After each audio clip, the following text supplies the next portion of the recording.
Wait a minute. Let me give you the call of my people. Greetings, I am Rob Chapman from... Do that again. Do that again. Where are you from? I was just thinking, I paused for thought where I was thinking, where am I from?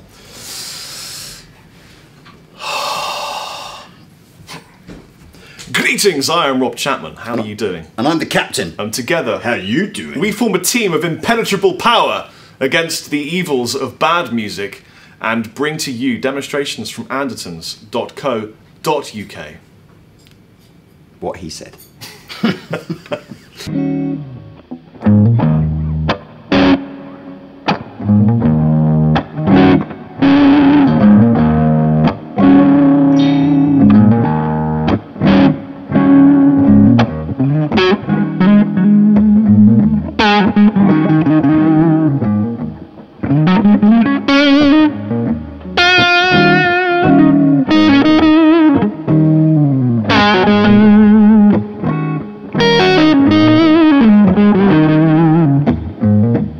So we thought today we would just do a kind of an overview of the wonderful guitar maker that is ESP. So this isn't a specific review of a specific guitar.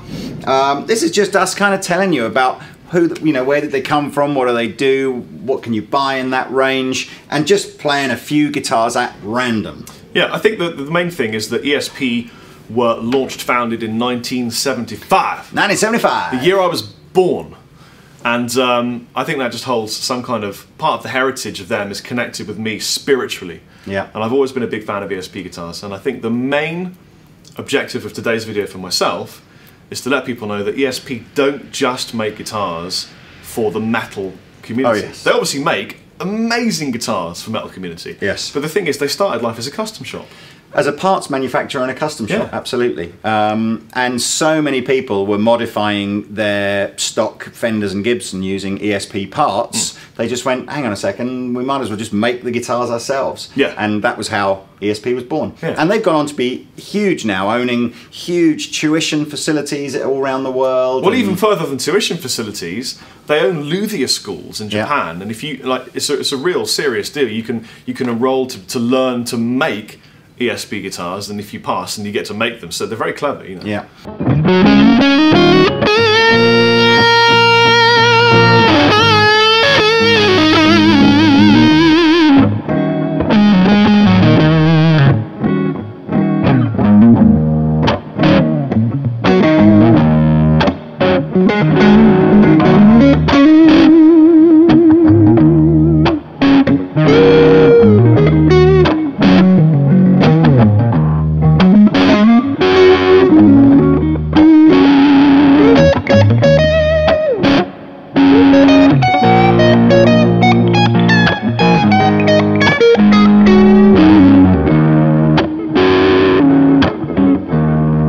So there's basically within the ESP range, pretty much all the models either have like a 2-digit or a 1 or 2-digit sort of prefix, or perhaps a name, and then that is the what am I trying to say here? That's the shape that identifies, that's the word I was looking for, the shape of the guitar.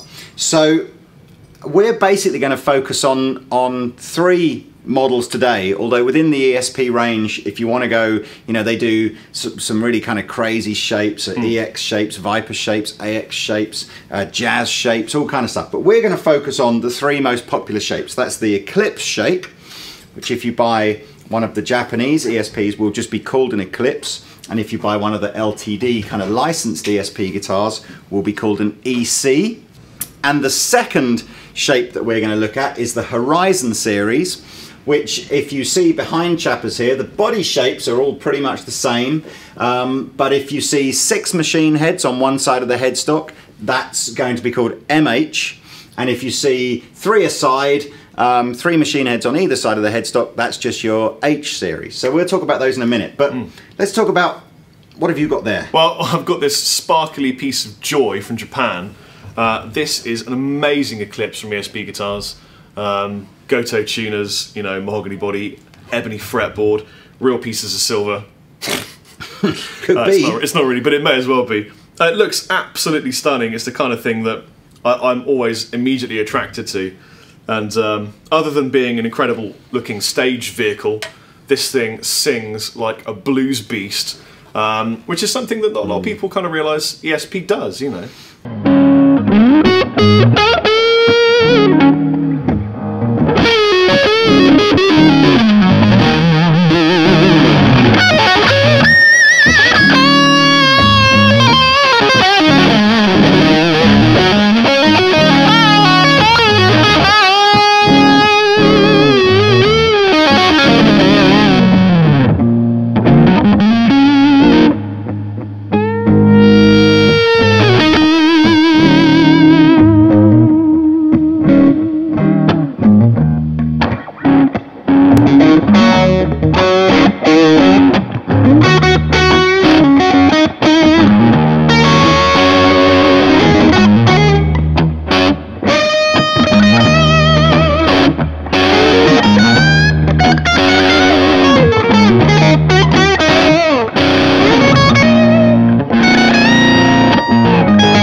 Now the Eclipse series can go right down to a product called an EC10, where you're getting like a bolt-on neck version, like slab body bolt-on neck version of this, and something like that will leave you change out of probably £200. Yeah, all the way up to a sort of set neck. Are these Duncans? Yeah, Duncan humbuckers in there. You know, superb build quality. This is a little bit more expensive. You've got guitars in their 300 series where there'll be like an own brand active pickup, and you go into 400 series and you start getting branded pickups like EMGs or Seymour Duncans.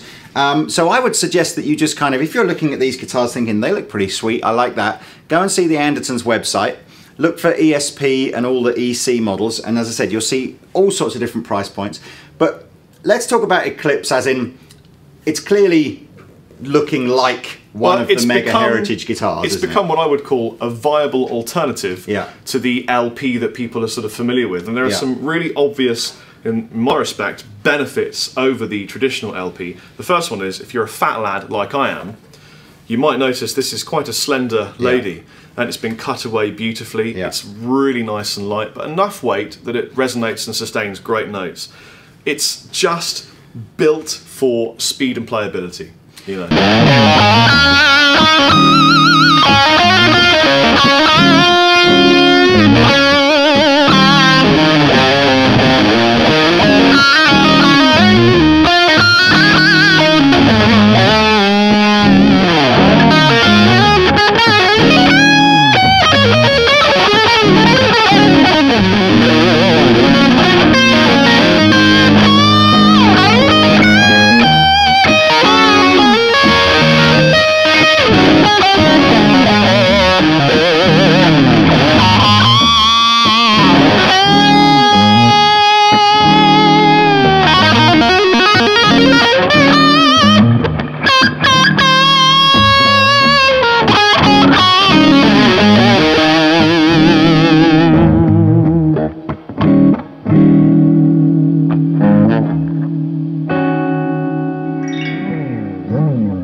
So, well, they come in traditional looking finishes, like this kind of lemon droppy looking type situation. Yeah, or they can be, in fact, here's another very traditional. This one here looks like what perhaps would have started off as a white, you know, custom, and through years of gigging in smoky filled venues has gone kind of creamy coloured. You can get black ones, flame top ones, all kinds of different, you know, something to suit your style. So, you know, if you're a guy playing in an old blues band doing Gary Moore covers, you know, something like this is going to be pretty appropriate. If you're doing the Darkness covers, something like that might be appropriate. No, it's all about attention to detail with ESP for me. I mean, basically, it sounds like we're being a little bit sort of, I don't know, is sycophantic the word? Possibly. But I really like ESP. Think, attention to detail. Look, this knob is made of metal. Metal. Because this is a silver finished guitar. It's exactly appropriate to the way it should look. It feels really nice. What kind of machines have you got on there? These are just Gotos, you know, but good quality Gotos. But like a sort of a tulip style vintage head. 18:1 ratio. So I think, you know, guys who are out there looking at buying a Les Paul, or in this, you know, whether it be an Epiphone or a Gibson Les Paul, there'll be an Eclipse alternative. You might, you know, we're not saying it's better and we're not saying it's worse. We're just saying you should check it out and decide whether or not you feel that you're getting, you know, a guitar that you're more comfortable with. This guitar was made in Vietnam. And do you know the average age of a soldier who fought in Was it 19? No, it was 19. For all you Paul Hardcastle fans out there, come on the 80s. So what pickups are in your Vietnamese EC? Well, this particular one has an ESP own brand pickup in them. We need to go a couple of models up from this before we start getting the EMGs. Yeah. But I wouldn't, you know, if I was going to buy a guitar with like a lemon burst type flame on it, I wouldn't want EMGs in it. I'd want it, you know, that more natural, organic kind of tone. What we have got though, this is about £350, this guitar. Got a coil tap, which is cool. You guys, do you know what? I'm going to get killed as well. We never really know anymore whether or not we're actually using a coil tap or a coil split, because we just call it coil tap, but it could be either. But the concept of a coil tap or split is to make a humbucking pickup, which would sound That's like the coffee that. van. Humbucking pickups don't like sound. So a humbucking pickup which would sound, if my amp warms up, live TV, kids. Here we go. So my humbucking pickup, which would be fat, like that, I can pull the tone control out. Notice the hum, so that would suggest that it probably is actually a coil split rather than a coil tap. Goes all single coily. So there you go. Yeah, versatile. So I like the whole 3-knob arrangement. I think that's just way more ergonomic. That guy on YouTube that keeps moaning at me every time I say coil tap when it means coil split and everything like that. What am I supposed to do? Even ESP get it wrong, look. So what we're going to do now is I'm going to give you some tonal variation samples from the Seymour Duncan humbuckers, and then we'll compare them to almost an identical guitar with the EMG humbuckers. So we can answer that long-asked question of what is better, active versus passive in it. So here's my bridge.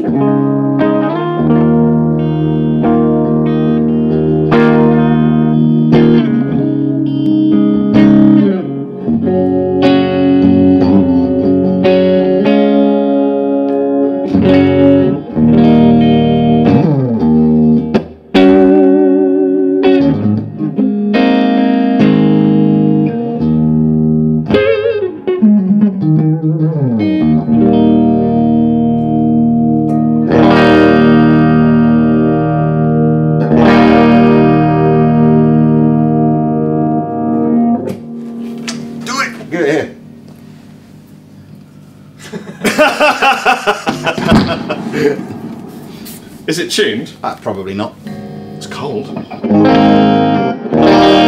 Wow, immediately brighter. An awful lot brighter.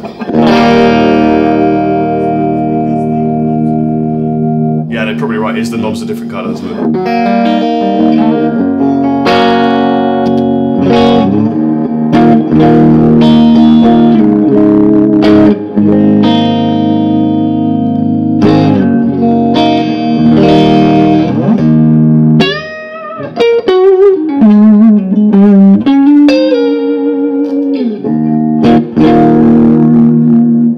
Say that I prefer that.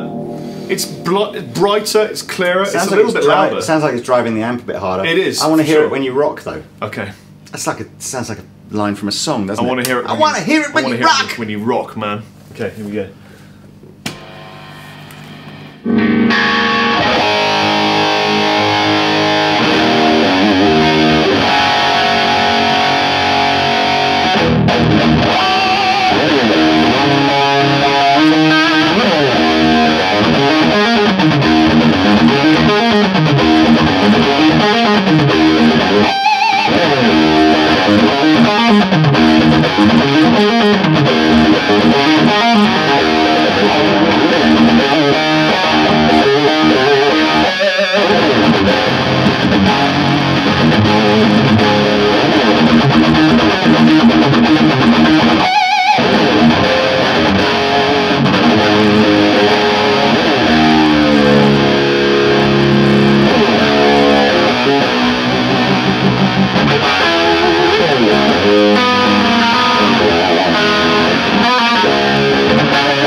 go play those exact same riffs through the silver one. Let me hear them. I do like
that's full fat. Yes.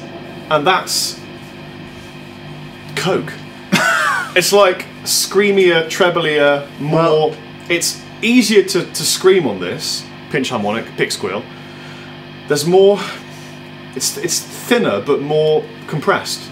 But this is fuller and rounder and fatter, isn't it? Well, we want to know what you think. I'm going to cast the first vote and say I prefer that one. But well, in a metal genre, I prefer that tone. Really? In a blues to rock genre, I prefer this tone. That's what they're for. I like the bass so end. it kind of makes sense. I like the bass end on. You like a fat bottom on your tone. Maybe. So that's your Eclipse series or EC series guitars. And remember what I said at the beginning. Pretty much anything that you've got money-wise between about £200, in fact maybe even a bit less than that, and about £2,000, there'll be an Eclipse or an EC guitar spec'd up to the max to suit you.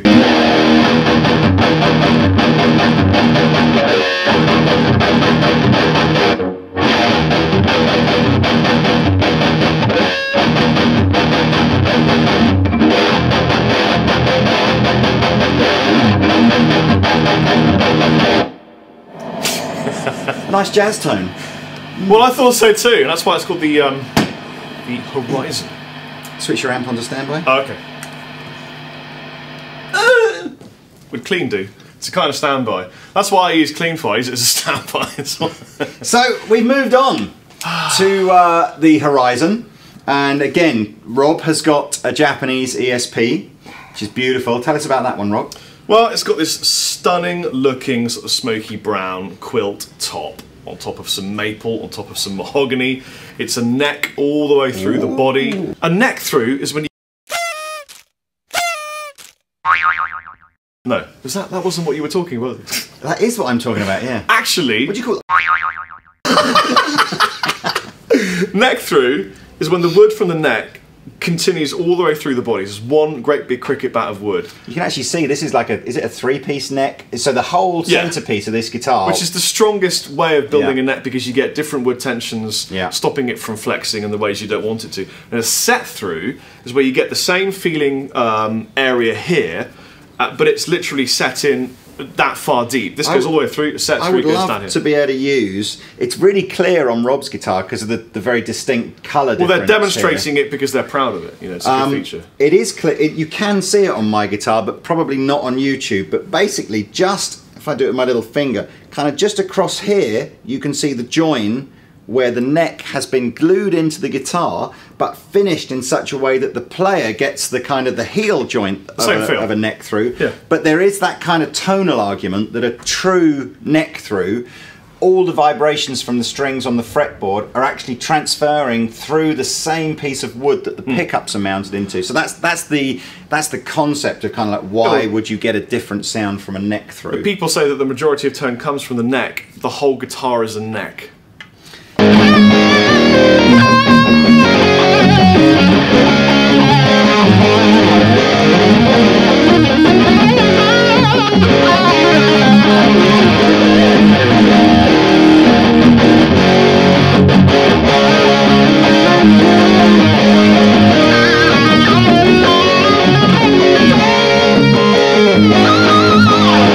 So, and it's got 3 binding, triple binding. What else you got on your guitar? Triple there, binding. That's 3 times the binding you normally get. Really? Yeah, I like that a lot. And what you're egging at are these Seymour Duncan Blackout humbuckers. This is the first time I've ever used them. I think they're fantastic. We've had to turn the clean channel down about half the volume it was previously with the EMGs because they're so high output, it's unbelievable. But it's driving the gain channel in a really, really awesome way. It's not pushing it so far that it's overloading the input, but it's giving it some kind of nasal, honky wood tone that I really like. And we also noticed as well the strung through body. So whereas perhaps on a Les Paul or something, you'd have a separate tailpiece to hold the strings in after it goes over the bridge, these guitars are strung through, almost like a kind of Telecaster-y type design. So the guitars go through the body and then over the bridge. And again, because the holes that the strings come through, sorry, is quite close to the bridge, you get a really nice pull down over the bridge. And you get no ring. You get no even to make them ring. You got to hit them quite hard to get the ring back.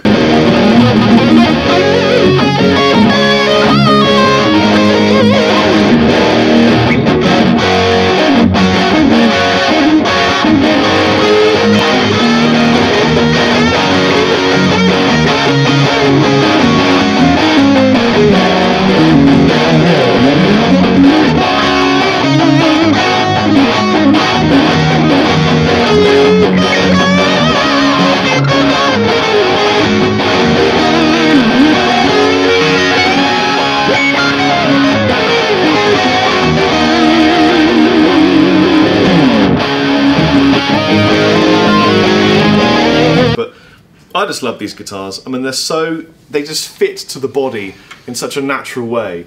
You pick it up and you just want to shred on them. You know. I've got a fairly kind of high spec LTD version here.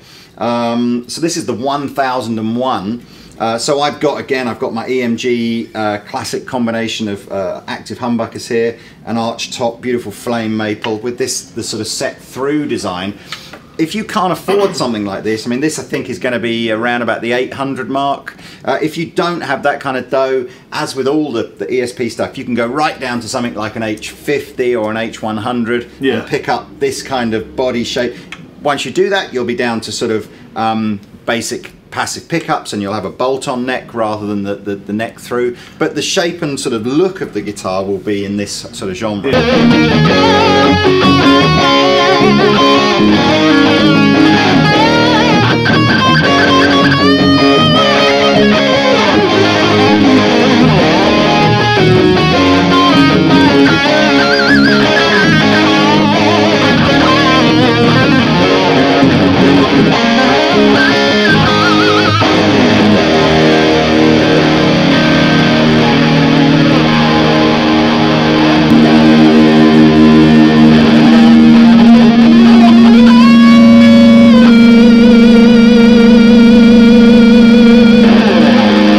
Sort of from my perspective, the visual negative with this kind of guitar is this sort of inlaid bling all the way over the fretboard and along the sides. I'm not a big fan of that, but the thing is, I mean, some people love it, don't they?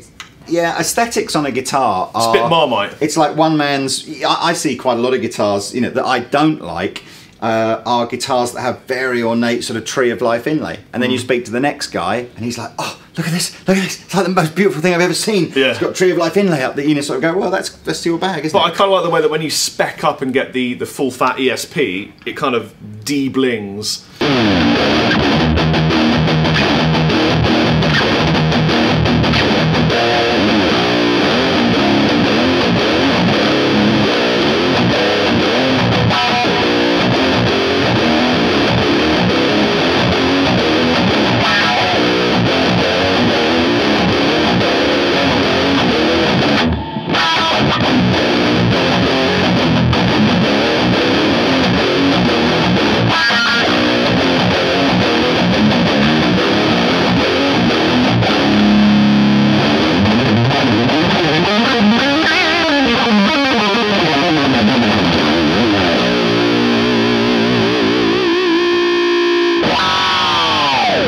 Greetings, I'm Chappers back again, and this time I went around the universe and found an extra string, because 6 isn't enough when you want 7 strings.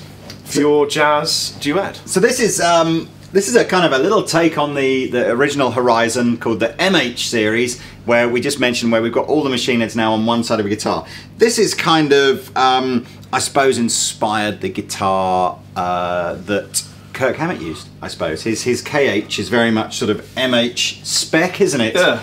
And do you know any Kirk? Can you I know some Kirk. Come on, let's do it. Yeah, Hammett time! Hold on, here we go. No. Hammett time!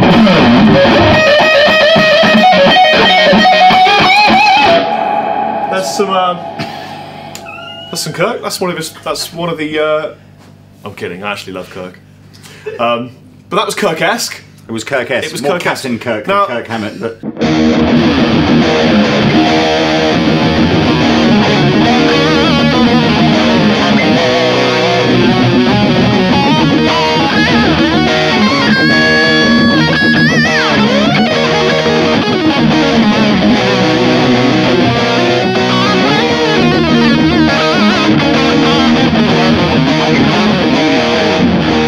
with the impeding danger, this is a very serious topic, of the zombie apocalypse, if you were going to have to pick a guitar to defend yourself with during a zombie apocalypse, arguably this would be your weapon of choice, because you'll notice they very cunningly positioned the tuners on one side, enabling a cutting and a stabbing area. You can double.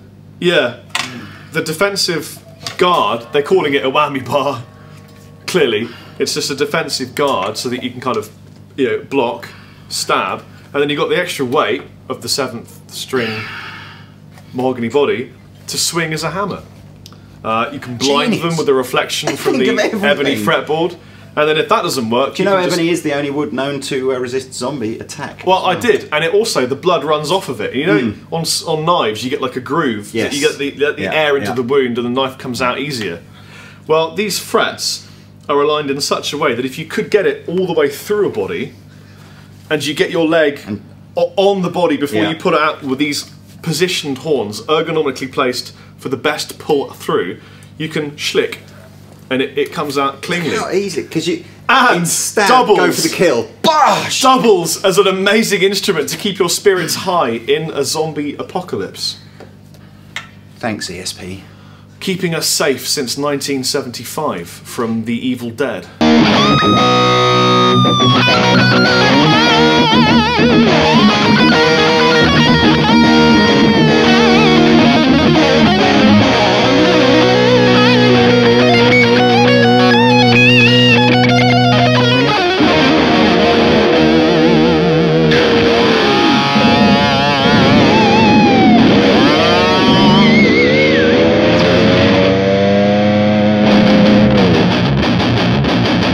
Before you say anything, Lee, the YouTube public came to me together, and they all voted on a secret poll. Yes.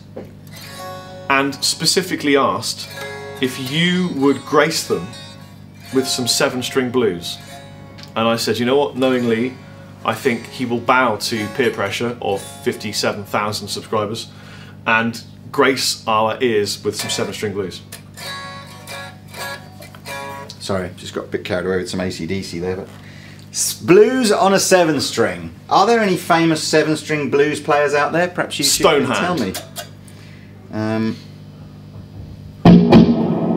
Nice. Now this won't work, will it? It will work. Chords are wrong. It's exactly the same until you get down there. Oh, it might be actually.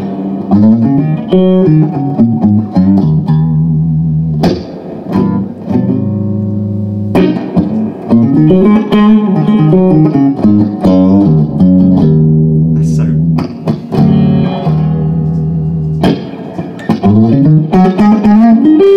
Oh, I got caught out. That's not out. Right, do it again.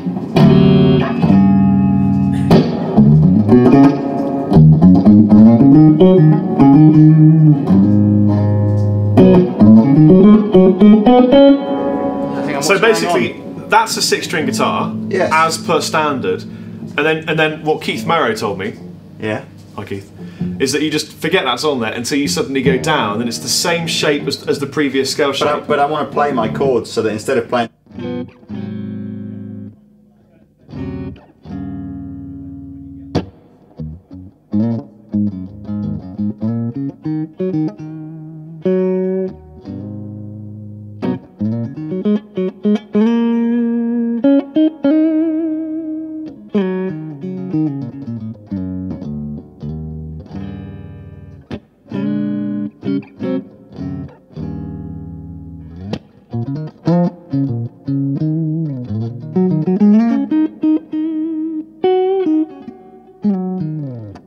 See, I think it wouldn't take too long to get Captain addicted to the 7. Maybe I might even have to go 8. Who knows?